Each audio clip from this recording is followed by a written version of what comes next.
We're going to start with a movie.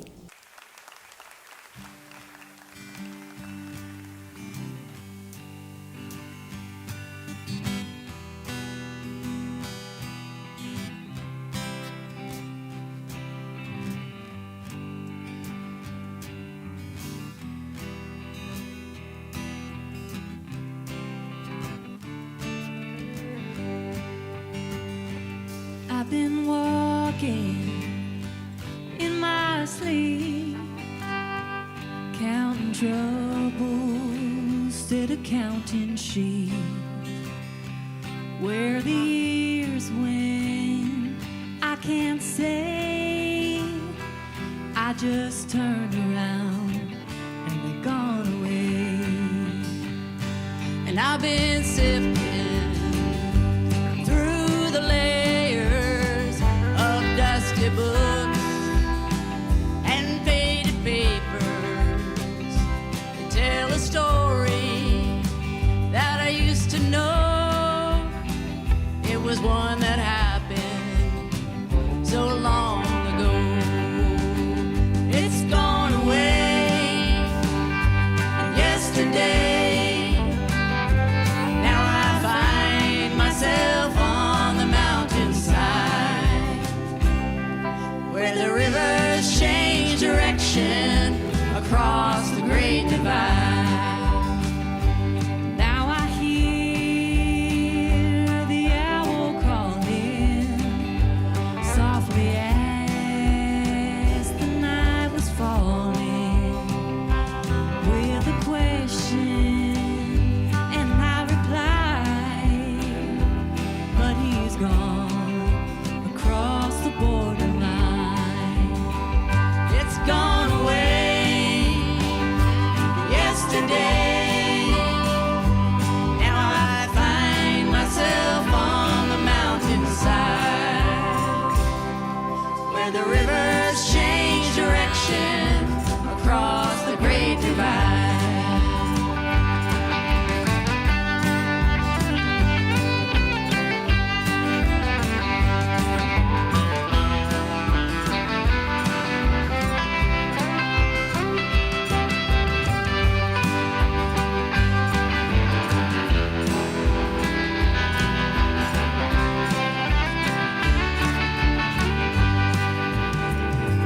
Finest hour I have seen is the one that comes between the edge of night and the break of day.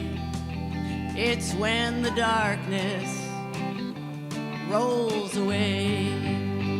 It's gone away yesterday. Now I find myself on the mountainside, where the rivers change direction across the great divide.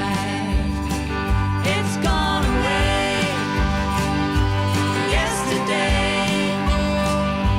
Now I find myself on the mountainside.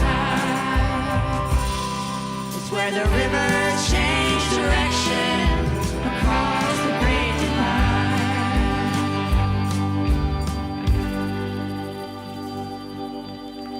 So welcome again, everybody. I just want to introduce our panel to you. On the far right there, we have Sam. Sam's a senior at Burlington High School, and he's worked on many campaigns, including Congressman ballots, and we're lucky to have him as our youth representative to the Chittenden County Democrats.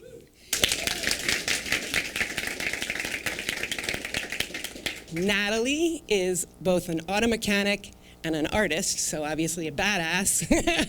And she lives in Colchester, and she is one of our vice chairs for the Chittenden County Dems.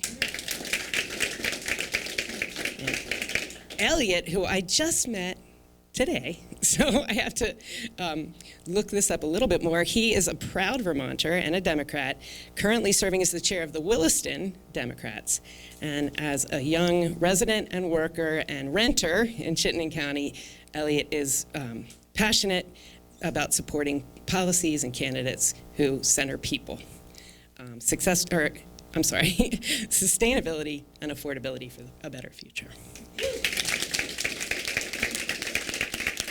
And I know I don't really need to introduce Becca because everyone knows her. She's the first woman we ever sent to Congress, the first openly gay person we ever sent to Congress, and a colleague. And the shortest person we've ever sent. Are you the shortest person in Congress? No, not in Congress. Oh. I see eye to eye with a couple people. That's cool. Anyway, she's also a colleague and friend to a lot of us, so it's really great to have her back. And I'm going to turn it over to our panel now. And Elliot, I guess we'll start with you because you're closest to me. Here's the mic. All right, thank you so much. Really excited to be here. Thank you so much, Congresswoman Balint. Really excited to be here speaking with you. My first question, I just have a question for you about AI.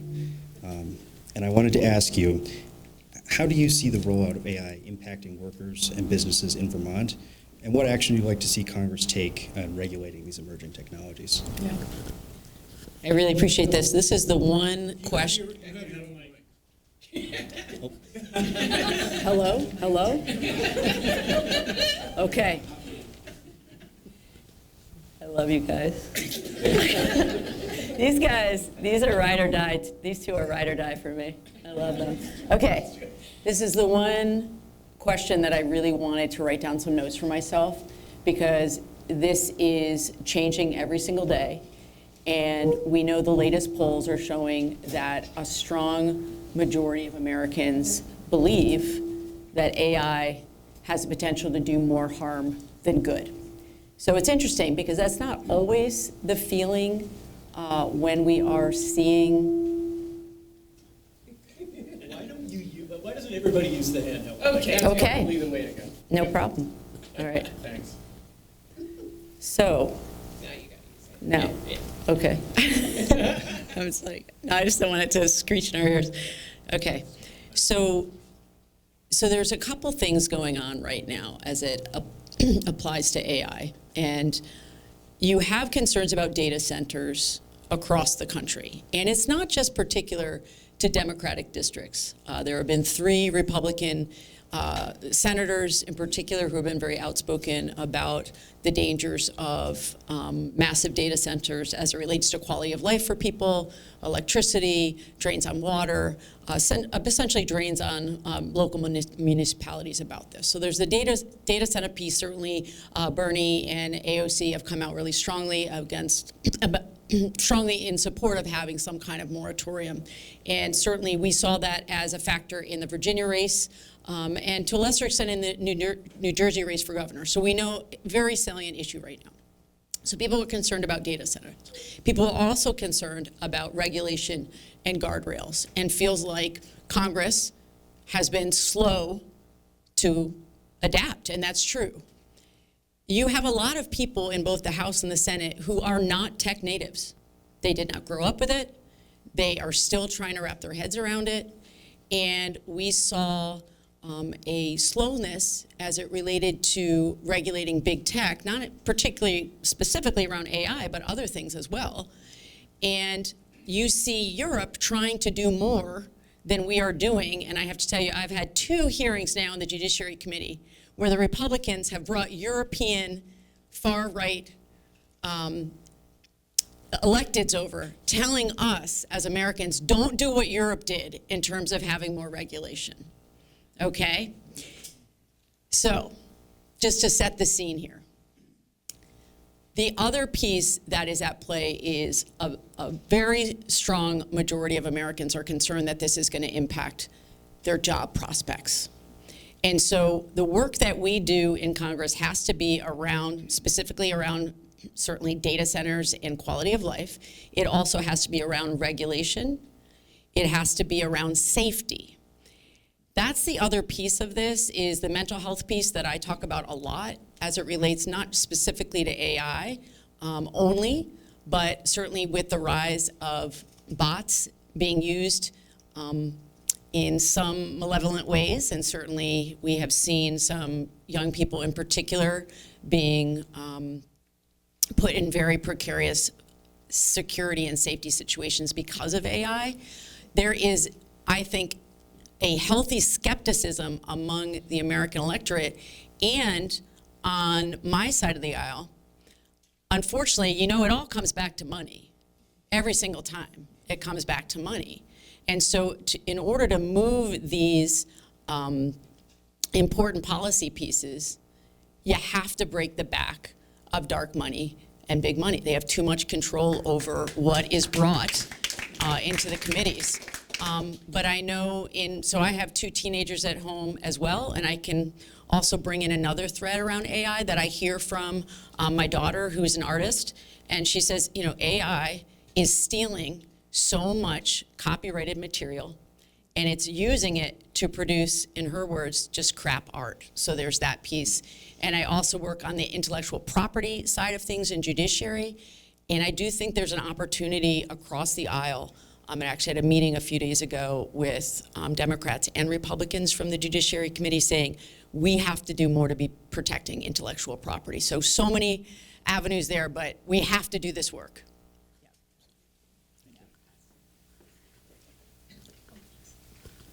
Hey, so actually my first question is about the Democratic image as of late. I feel like I'm sorry. That's all right. I'm really sorry.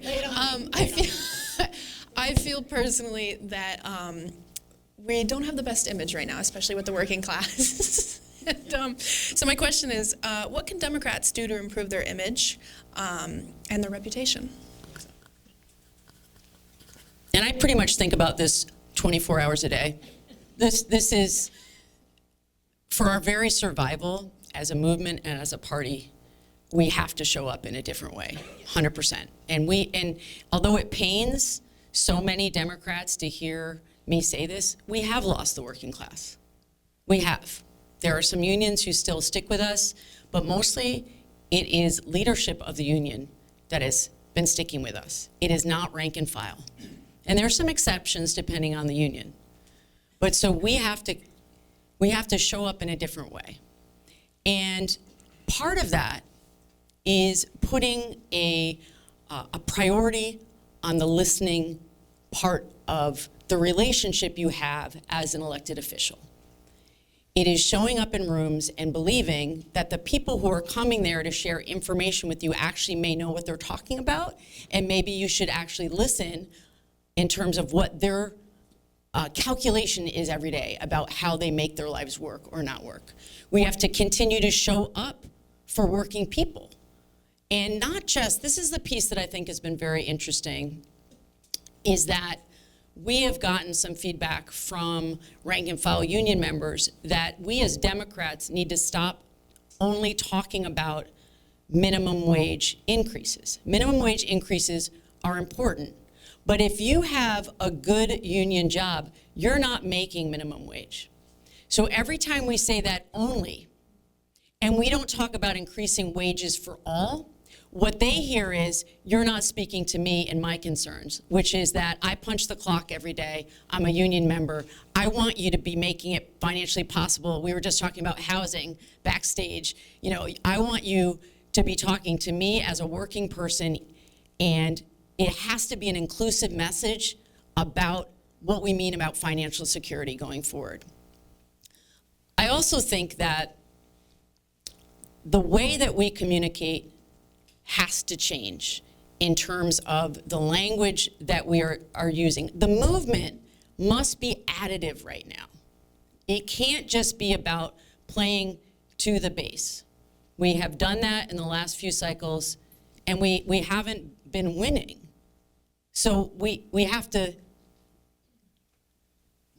be humble and have some humility to look and admit we don't just need to say things louder, right? It's just if we say them more emphatically, then somehow we're gonna bring people back.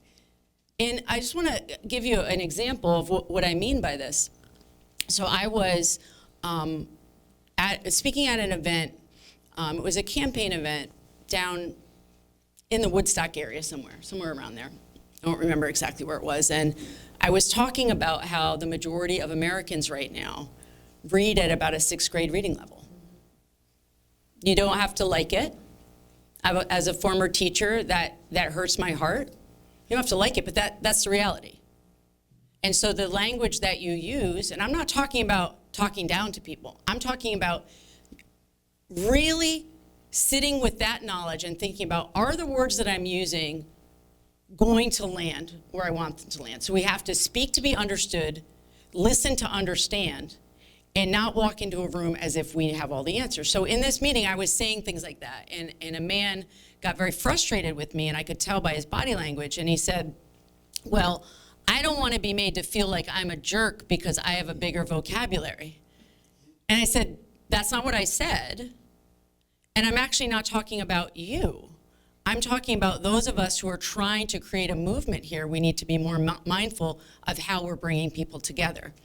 And we also have to really get better about accepting people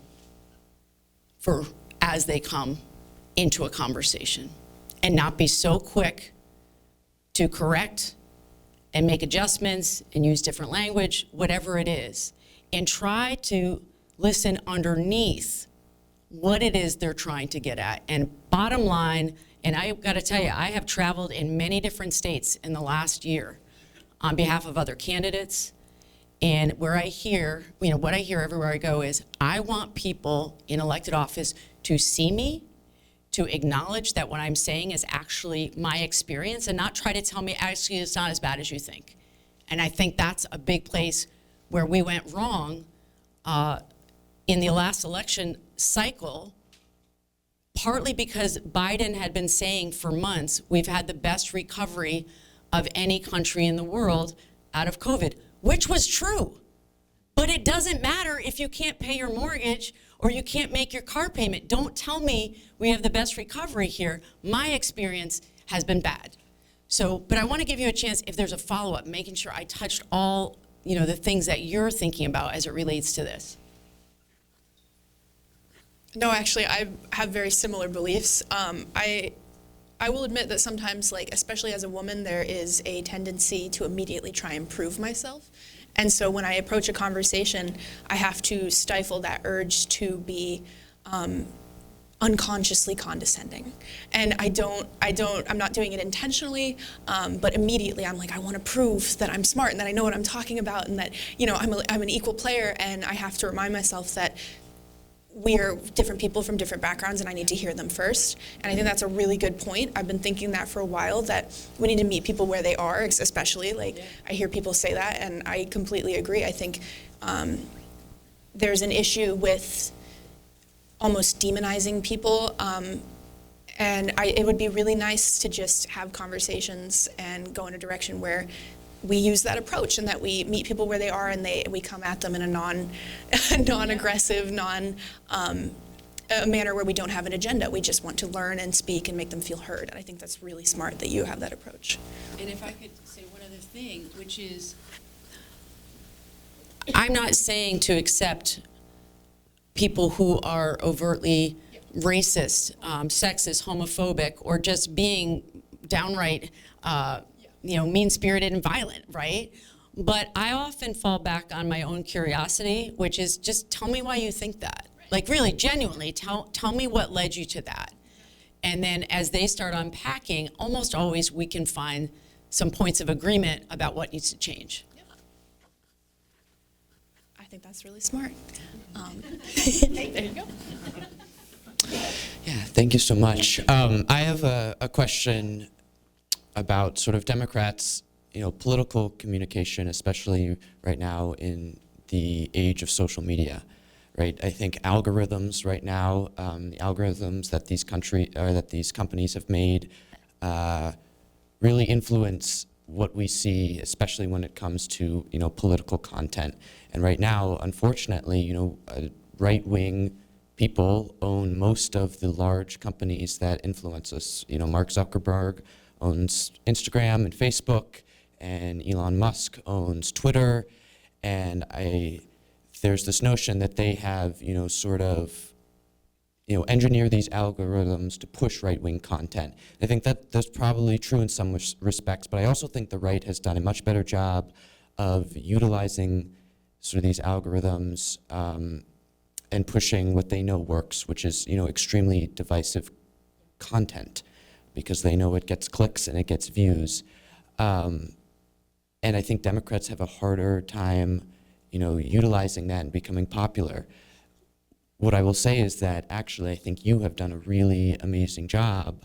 I think you have almost 500,000 followers on your congressional Instagram account, which is a lot more than pretty much any other member of Congress.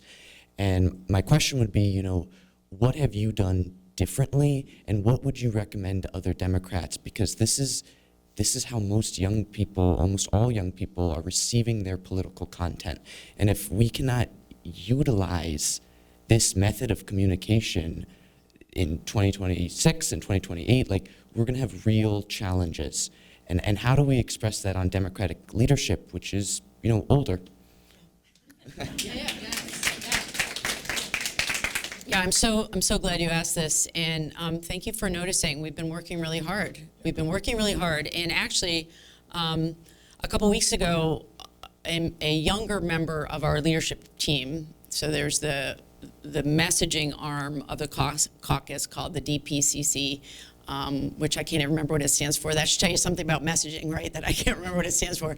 But they sat me down the other day and said, there's only a handful of people in the House or the Senate that have more followers than I do right now, which was very surprising to me because we didn't set out to do that. What we set out to do, I always say, you do the reps. You show up every day, and you do it in a fearless way. You don't think, is this gonna go viral? Is this gonna land? You think, this is something I think people need to know, and I'm gonna put it out. And sometimes it does go viral, and sometimes it doesn't, but somebody is seeing it every time. And so I said to her, she asked me, I want to understand how you're doing this. I said, you got to do the reps every day. You can't be scripted. There are a couple times when you can be scripted, certainly if you're on the floor of the House or if you're in committee. But the rest of the time, you can't be standing in front of someone else holding the phone and standing with your arms like this and sort of going through your 3 bullet points, right? It doesn't come off as natural, it doesn't come off as genuine.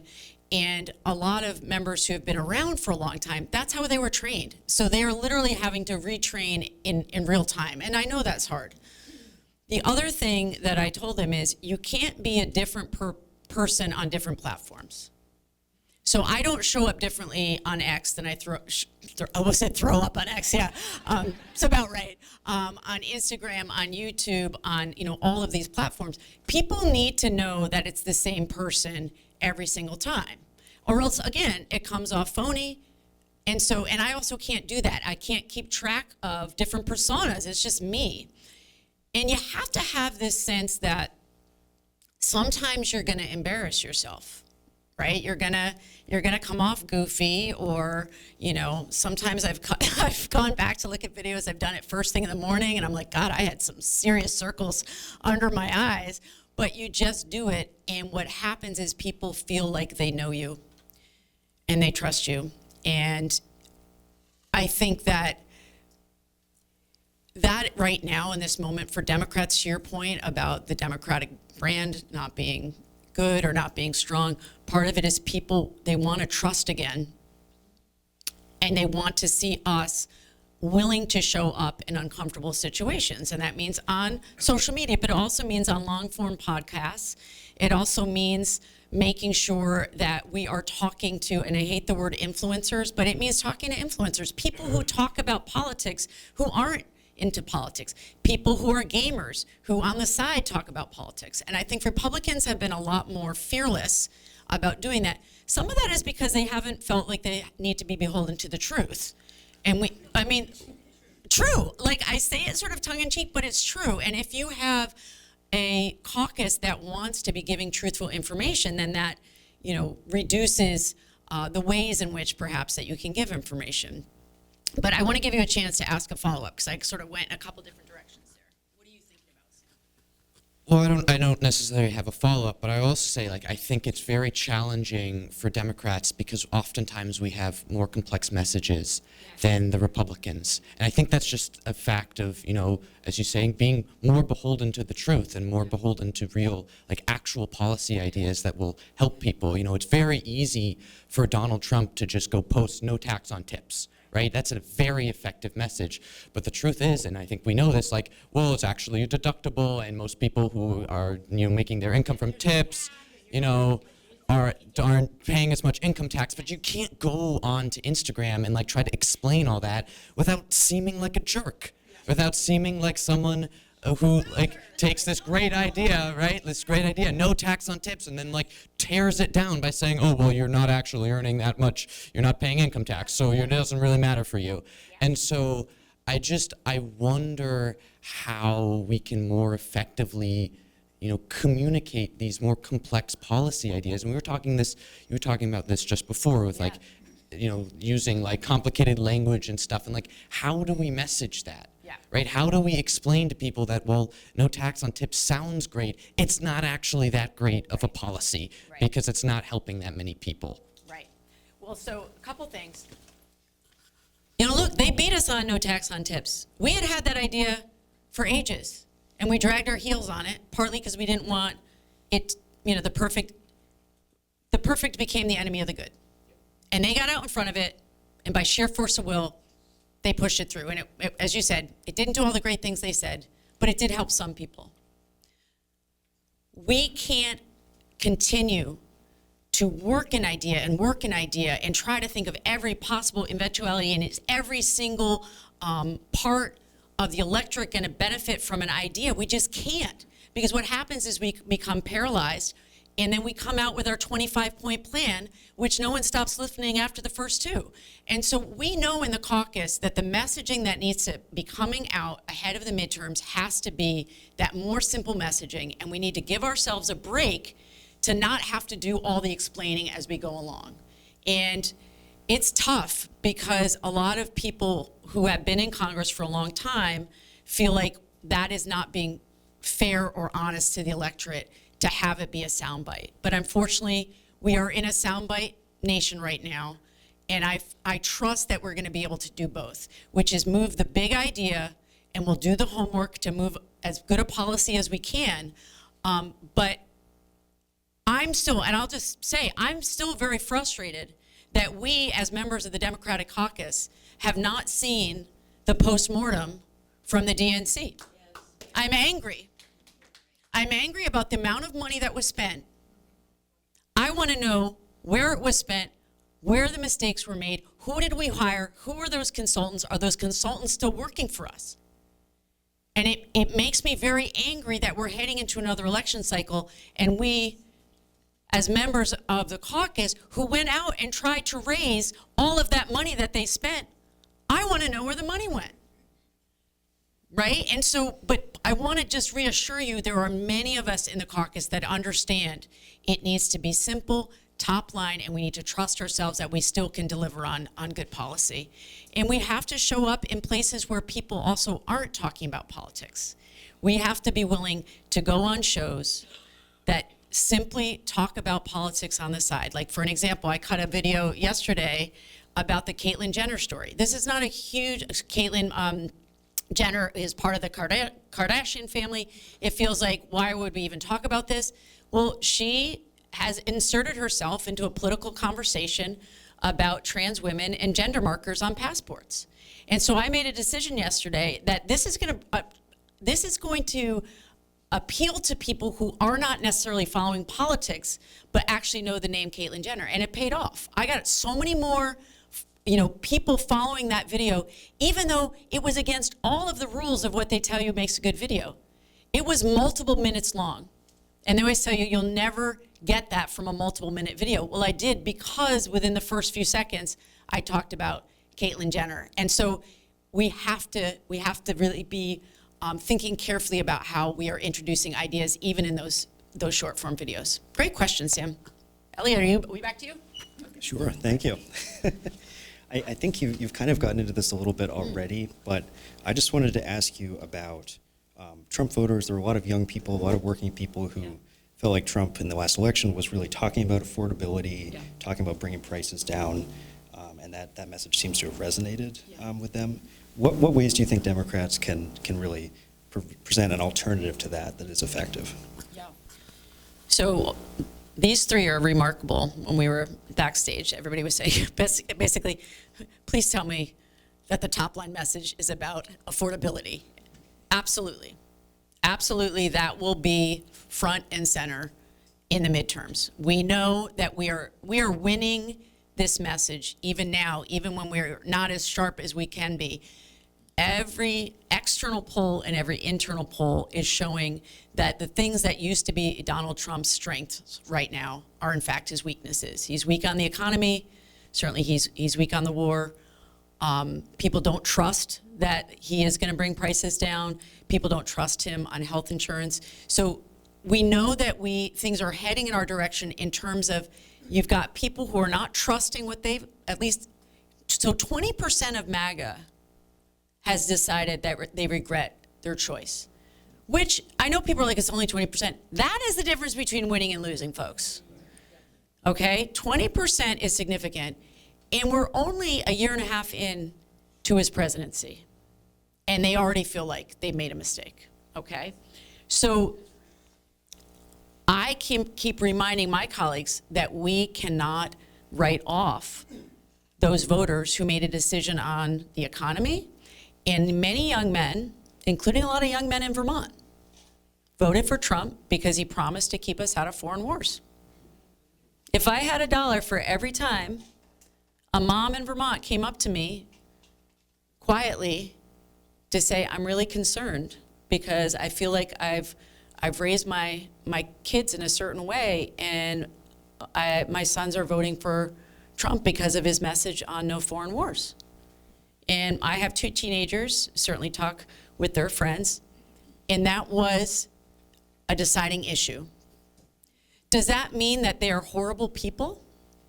Does that mean that they are all racist and sexist and homophobic and anti-immigrant? No, because we know most voters don't pay attention to what's happening in the election cycle and to the very last minute. That's just right. Those of us in here, we're political junkies. We do this all the time. That's not the norm. So to write people off for making that decision because we are laying on top of them all of the things that we know about what the MAGA and Trump movement have been about. And that's hard for me. I'm a gay woman. I have seen the way that this administration has been horrible to my community. And when I talk to my friends in the Congressional Black Caucus, it's hard for them because they do want the movement to be additive, and they also feel like he has been horrible. So there is an opportunity here. It's already heading in a right direction as it relates to the economy and on the war in Iran, which is hugely unpopular, for us, again, to approach this with some humility and say, maybe we didn't hear you as well, maybe we didn't listen as deeply, but right now, front and center, the top message for everyone is, we know you can't afford your lives, and we're going to do everything we can to make it possible for you and your kids and your grandkids to have a better life. And I'm actually feeling very optimistic, not just about the midterms in the House, but we have a shot for the Senate. But we have to be disciplined on this message, and we need to not splinter our side of the aisle with going back over all of the ways in which this movement has been hurtful, because we need the gavels to make it better. Until we have subpoena power, until we can actually pass policy and legislation. So if those 20% want to move over, yes, that doesn't mean I'm not going to insist on some baseline values that we're all behind on our side of the aisle, but it has to be additive right now. And I think we can do this. I really do. Thank you so much. Yeah. So this question's very similar. It's also about affordability.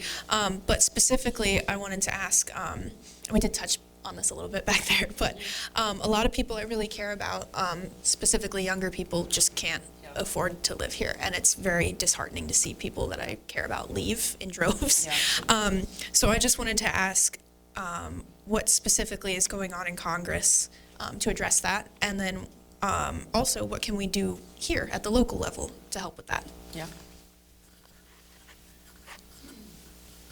So I don't have to tell you, housing is a real crisis here in Vermont, and it has been for a while. And I'm seeing Sarah Carpenter here. I've seen other people in the room that I've done a lot of work with on housing. We made some huge investments when I was in the state Senate, but so much more that needs to be done. The good thing is, it's the good and the bad thing, is that it's not just unique to Vermont.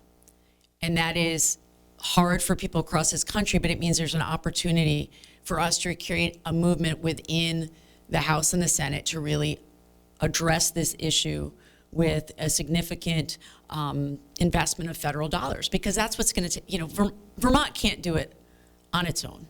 And when I travel across the country, it doesn't matter what district it is, they're having similar issues. So I'm thinking about how do you, and I don't want to get too wonky here, but the suburbs were built because there was a federal investment to pay for the water and the sewer to build out those neighborhoods.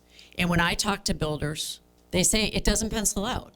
When you add the water and the sewer on top of the cost of the build, especially as it relates to tariffs and inflation, all of this stuff, it just isn't going to pencil out for somebody to be able to afford it who's not in the very wealthy segment of the population.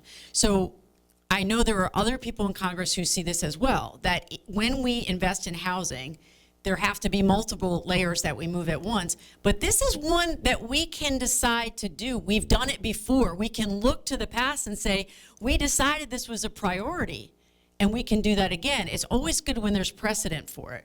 So housing is a huge one. Certainly healthcare is the other one that we're one of the worst in the entire country in terms of our ability to afford healthcare right now, and the policies of the Trump budget last year, which took almost $1 trillion out of Medicaid, is going to directly impact our rural hospitals here in Vermont, but also rural hospitals across the country. So there's another opportunity there that as things get worse, and they will get worse, they're going to get worse before they get better, we're going to be there and we're going to continue to push for some kind of national single payer, whether we call it Medicare for all.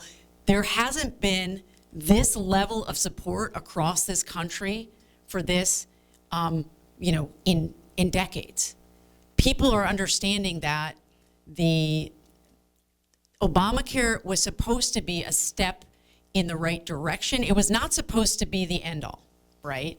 Unfortunately for us, as soon as Obamacare was passed, Republicans the next week went about their years fight of trying to tear it down. So housing and healthcare, big ones that we need to have policy proposals ready to go. And what's tough is we can't overpromise and underdeliver, right?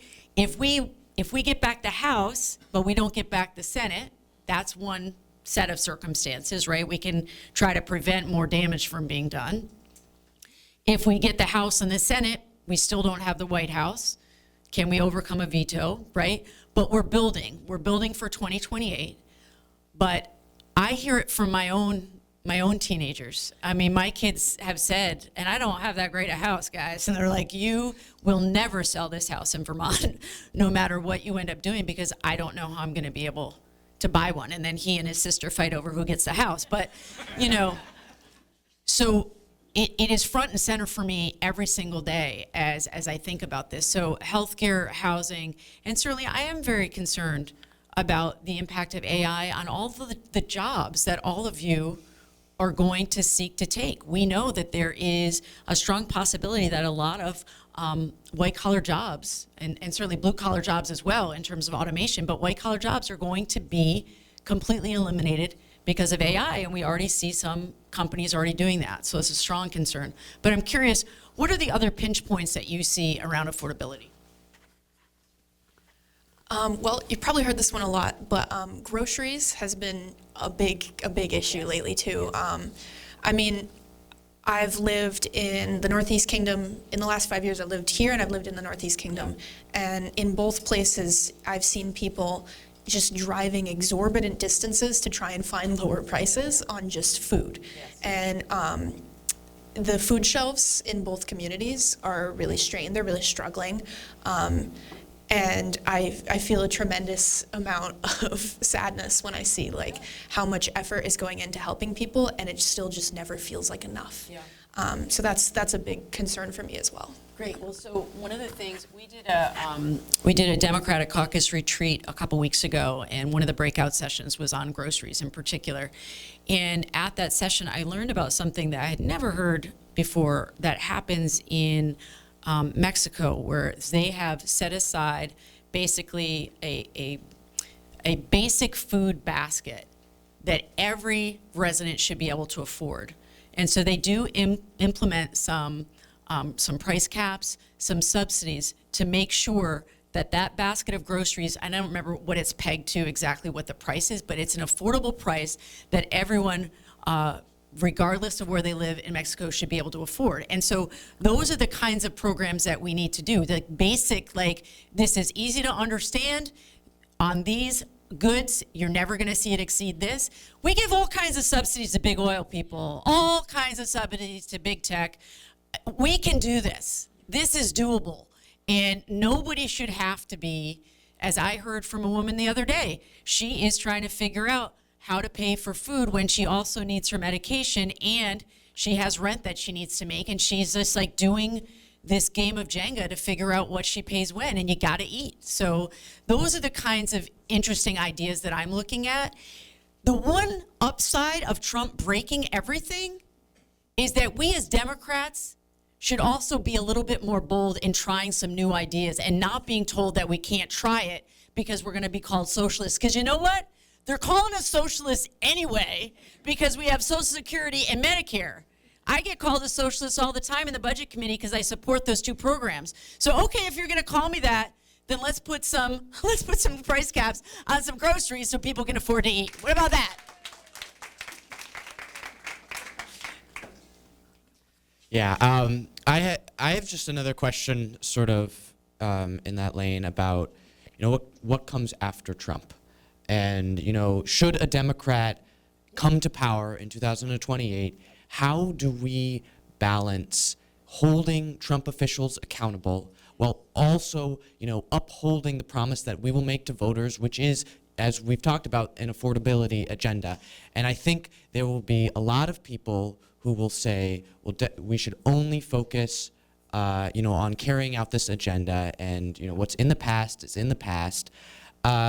But I also think it's really important that we hold these people accountable because, we can say that, Trump was a fluke, but we said that last time.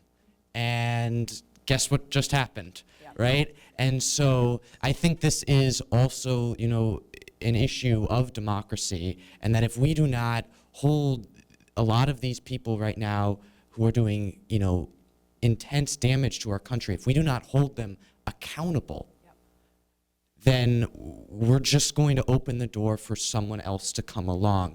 But I also think that balance is really important because I think, as we've talked about, a lot of people who, are thermostatic voters who vote especially on the issues of affordability will look at us holding, Trump officials accountable in 2028 and be like, well, that's just not what I voted for, right? I voted for you to lower prices, and now you're, holding hearings every day, calling in Kristi Noem, right? But I just don't know where that balance is, and because I think both are very important. Yeah. Oh, this is so timely because I was just on a Signal thread yesterday for the House Judiciary Committee, in which we share news articles like, did you see that this is happening, this is moving? And one of the things that we were talking about was how we can't just wait until we have the gavels back to try to hold people accountable. The accountability has to start now. And so in the same way that Robert Garcia on the Oversight Committee, who's the ranking member, he is continuing to push for Pam Bondi to come in because the subpoena was not particular to her being the Attorney General. It was for Pam Bondi. And it doesn't matter that she's not the Attorney General. She still needs to come in and answer questions. So you can't just let it go. And in our case, we have very serious questions about what's happening with Kash Patel right now and his leadership. So we, I said that very generally. I think you know what I'm talking about. But so we are continuing to push this administration for answers around his leadership, and we have whistleblowers that are coming forward now. So we start the process now. So it is not just seen as this is a vindictive thing that we are doing because now we're in power. But you're not wrong. There is that fear, and it's one of the reasons why Trump has lost a lot of his support, because he isn't focused on affordability. He broke his promise on no more foreign wars, and they see him as using his office for vindictiveness and retribution, which he is.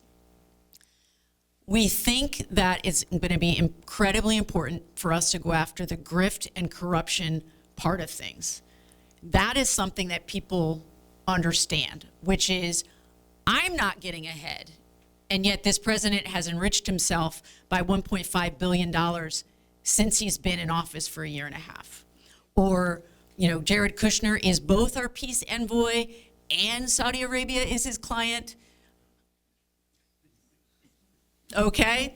So, but it is very difficult, Sam, to find that sweet spot. But it is a yes and. I feel that so strongly, that we have committees in Congress who are particularly focused on issues around healthcare, groceries, ag, affordability. They need to continue to do their work.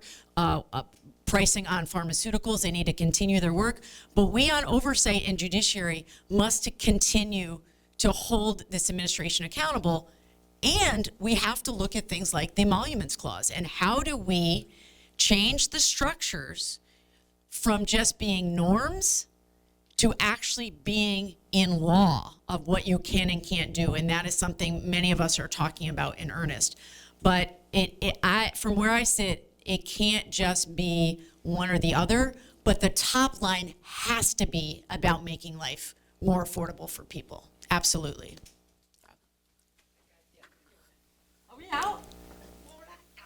We're not out? Okay. Maybe we Take questions from the audience? Yes, we'll Okay. take a couple questions from the audience. So just before we do, you are my witness. Young people do get involved in politics. These guys are leaders in the party. Just hold the mic close to your mouth. I'd like to preface by saying I'm a huge fan of yours and I really appreciate everything you're doing.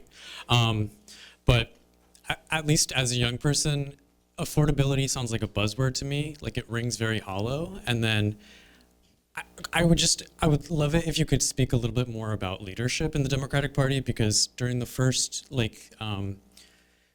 budget crisis, or the first Democrats were like, okay, we made a deal.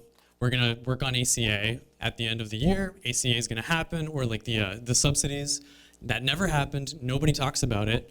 And then now during the midterms, we're gonna and I don't think you're definitely not this person. I'm just talking about Democrats in general. No. I'm going to tell you what's going on in my face right now, and you're not wrong. You're not wrong. Because now we're gonna exploit that for the midterms and be like, oh, affordability and healthcare, we need to address that. It's like, how can we trust that you guys actually, and again, the you is not you, because I actually really, I really admire you, and I think you're one of the few good ones in Congress. You're very kind. But just, could you speak a little bit more on that? And then, are you saying that Ken Martin, my, I guess, follow-up, is Ken Martin the only one that's seen the autopsy, or are there members of leadership who have seen the autopsy? I don't know the answer to that. Okay, thank you. I don't know the answer to that. Okay. I think he's scared he's going to hurt you. No. I really appreciate this question. So, a couple things. I am talking with a room full of people interested in politics. We are not going to run on an affordability.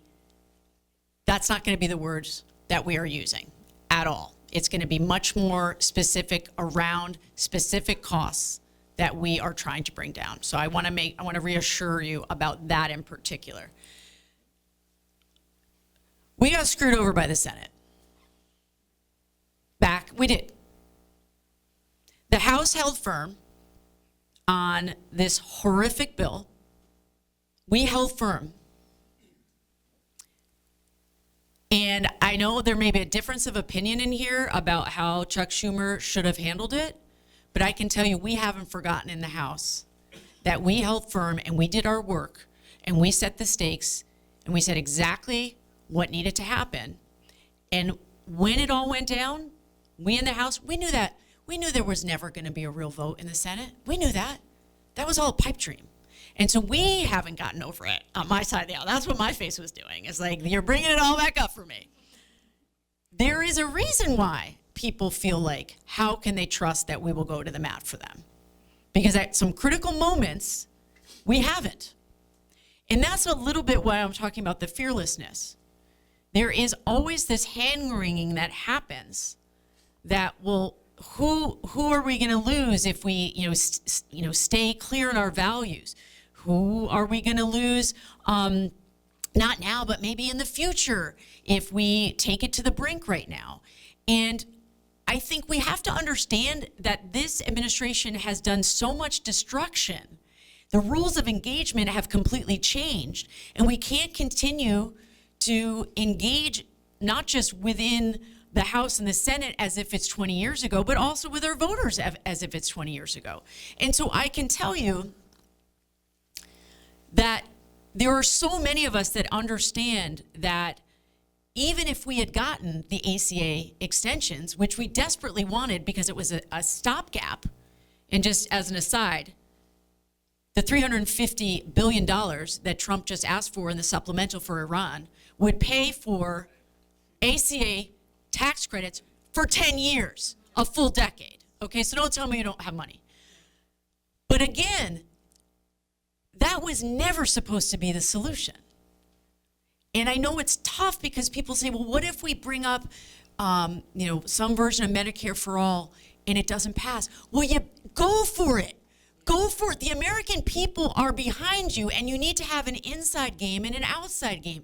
And you can't just anticipate that people within your chamber are going to fall in line who have cold feet. You got to do the work on the outside with those organizations and their own voters pressuring them to say, no, we need to deliver something better this time around. And so I also want to say, I'm very grateful. You said very kind things about me, and I appreciate that. I do work very hard. I also just want to say there are many members in Congress who you will never know their names, and they are doing such hard work on behalf of all of you, and they are doing it in the Rules Committee at 3 in the morning when Republicans are trying to pull one over on you, and they are going toe-to-toe. You will never know their names, but they're doing it. And so I get sensitive because I've been fortunate to have the algorithm work for me. And some people do that work and the algorithm never works for them, but they're going to the mat for you. So just as a way of saying it's more people than you think, and we need to ask for more and we need to push for more. So all I can tell you is I'm going to be one of those people on the inside saying we cannot nibble along the edges. We can't. People can't afford to live right now. So, yeah. I think we have time for one more. Elaine, you had your hand up first. Awesome. This is about messaging and the Democrats. And so I'm a member of the DNC. I go to the fancy meetings. And can you still hear me if I pull it back? Okay. Every time we go to a DNC meeting, there's trainings, learn how to canvass, learn how to use social media, et cetera, et cetera. And there's never training on how to be of service to your constituents.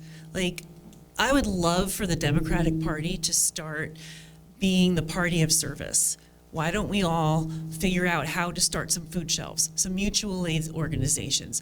What are we doing for our communities that let other voters actively see Democrats doing things to help their community and then say, that good thing came from someone I trust, I'm gonna vote for them.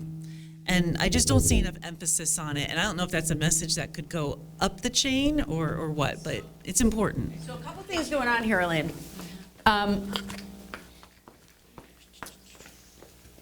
And I would assert, because I spend a lot of time with members of Congress, The Democratic caucus is the party of service in terms of when you call our offices, you actually get somebody on the phone.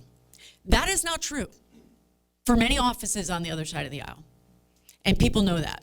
They will say, I call so-and-so, all I ever get is a recording. So we do have that amount of trust among the electorate. They know that if we can't do it, we're actually going to try to connect them to the person who can do it. To your second point, we would, and I can only speak for the ethics rules on the House side, we cannot advocate for people to give money to food shelves, to give money to anything. It's within that. We have very strict health ethics. And when we were in the midst of the last shutdown, I said to Jessica, who's my chief, and everybody here in Vermont, and my chief in DC, I was like, find me a way that I can do this. Find me a way that I can like hold a drive. And they're like, you can't do it. It's against the ethics. So that might be also partly why.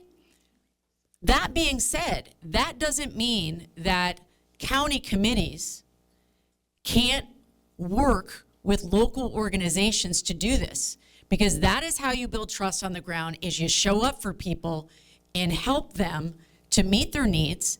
And you know, I don't disagree with the impulse at all. And I'm curious about why that choice is being made, and some of it could be about what their bylaws are. I don't know, but I will find out for you. Appreciate it. Can we do one more? I saw one more. Yes. Can we do that? All right. So on April 16th, in the House, the War Powers resolution failed by one vote, Jared Golden of Maine. And I was listening to this on Heather Cox Richardson, and she said, I don't know that guy, I wonder why. Well, I looked up and he took $3.7 million from AIPAC. The Democratic leadership has to get behind the fact that the base does not support Israel and its carnage in Gaza. And the Bernie Sanders resolution also failed by a number of Democrats that took AIPAC money. So a couple things.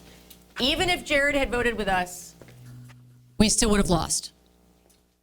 I wish that he had been with us, but I just want to be clear. We have work to do on the other side. I don't think we're going to convince him, but I think there are some Republicans we can convince. So we're going to keep bringing up the war powers. We're going to keep bringing it up, and we're going to keep trying to peel people away. And I think that what's so tough right now in this moment around the Iran war powers is that Republicans have what is bound up in their brain as supporting the war means you're a patriot. They do. And for some of them, it's genuine. And for some of them, it is the thing that they use to justify it for themselves, even though internally they don't support the war. But I have friends on the other side of the aisle that I know through my committees. We all do. And we're working on them, because I don't think Jared Golden's going to change his mind, and he's certainly not going to change his mind by people on social media, you know, saying he was the one Democrat. It's just not going to move him. I'm focused on those Republicans that have a conscience and know that this is wrong for the country and know that their base also did not support it. So I have hope. Whether it's next week or the week after, we're going to keep bringing it up, and we're going to keep working on our partners on the other side. Thanks. Thank you so much. So I want to give you all time. Becca's going to stay around for a little bit, and you can maybe get a picture taken, ask your questions in person. Please visit our silent auction area. As I said, there is free stuff there too. So anyway, thanks again. Thank you for coming. Thank you. Thank you. Right.